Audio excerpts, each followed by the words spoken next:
जगात दोन प्रकारचे लोक असतात. एक ते जे आयुष्यभर इतरांच्या इशाऱ्यावर नाचतात आणि दुसरे ते जे लोकांना आपल्या इशाऱ्यावर नाचवतात. पण याचा अर्थ फसवणूक नाही. याचा अर्थ आहे मानवी मन समजून घेण्याची ताकद.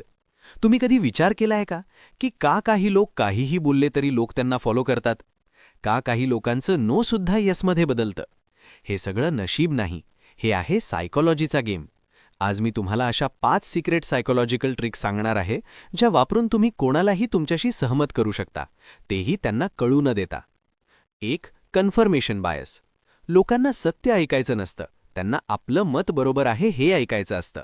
मानवी मेंदू नेहमी त्या गोष्टींवर विश्वास ठेवतो ज्या त्याच्या आधीच्या विचारांशी जुळतात. जर तुम्ही समोरच्या व्यक्तीशी सुरुवातीला सहमत झालात, तर त्याच्या मेंदूमध्ये तुमच्याबद्दल एक पॉझिटिव्ह इमेज तयार होते आणि तो तुम्हाला आपल्या विचारांचा माणूस समजू लागतो. यानंतर तुम्ही हळूहळू तुमचं मत मांडलत तर तो त्याला विरोध करत नाही, उलट ते स्वीकारण्याची शक्यता वाढते. उदाहरणार्थ, समजा तुमचा मित्र म्हणतो बिझनेस रिस्की आहे, तर तुम्ही थेट नाही बिझनेस चांगला आहे असं म्हणू नका.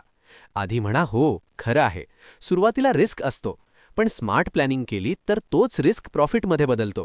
यामुळे तो तुमचं पुढचं बोलणं सहज स्वीकारेल. Number 2. The sky rocket effect. प्रत्येक माणसाच्या आयुष्यात एक अशी गोष्ट असते ज्याचा त्याला प्रचंड अभिमान असतो. कधी त्याची इंटेलिजन्स, कधी त्याचं लुक्स, कधी त्याची मेहनत. जेव्हा तुम्ही त्या स्पेसिफिक गुणाचं कौतुक करता तेव्हा त्याचा इगो लगेच सॅटिस्फाईड होतो आणि तो तुमच्याबद्दल सॉफ्ट होतो.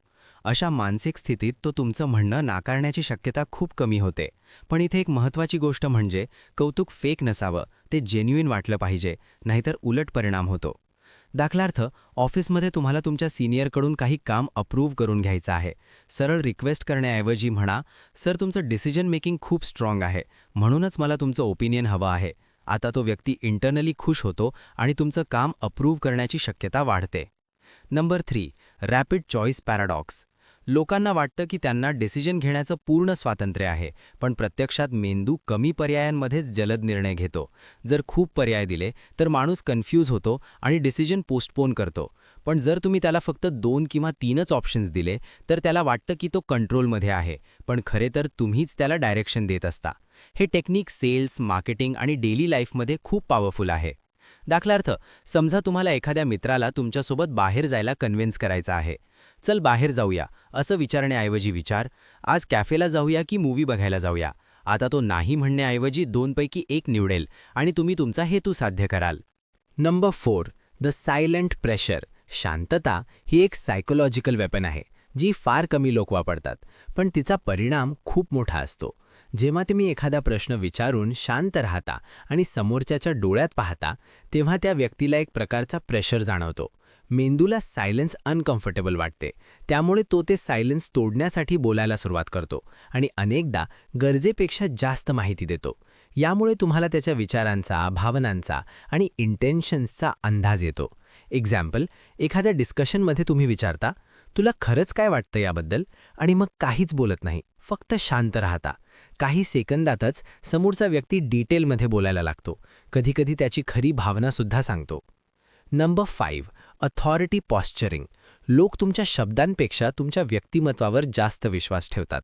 तुमचा आवाज, तुमची बॉडी लँग्वेज, तुमचा आय कॉन्टॅक्ट, हे सगळं मिळून एक अथॉरिटी इमेज तयार करतात. जर तुम्ही कॉन्फिडंट दिसलात, स्पष्ट बोललात आणि तुमची बॉडी लँग्वेज स्ट्रॉंग ठेवली, तर लोक तुमचं ऐकायला तयार होतात, कारण मानवी मेंदू नॅचरली कॉन्फिडंट आणि लीडर टाईप लोकांना फॉलो करतो. उलट, जर तुम्ही अनश्युअर दिसलात तर तुमचं योग्य बोलणंसुद्धा लोक इग्नोर करतात.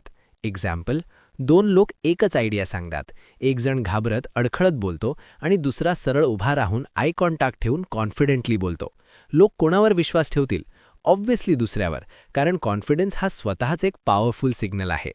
लक्षात ठेवा, लोकांना इन्फ्लुएन्स करणं ही एक ताकद आहे, पण ती कशी वापरता ते महत्त्वाचं आहे. जर तुम्ही याचा वापर चांगल्या कामासाठी केला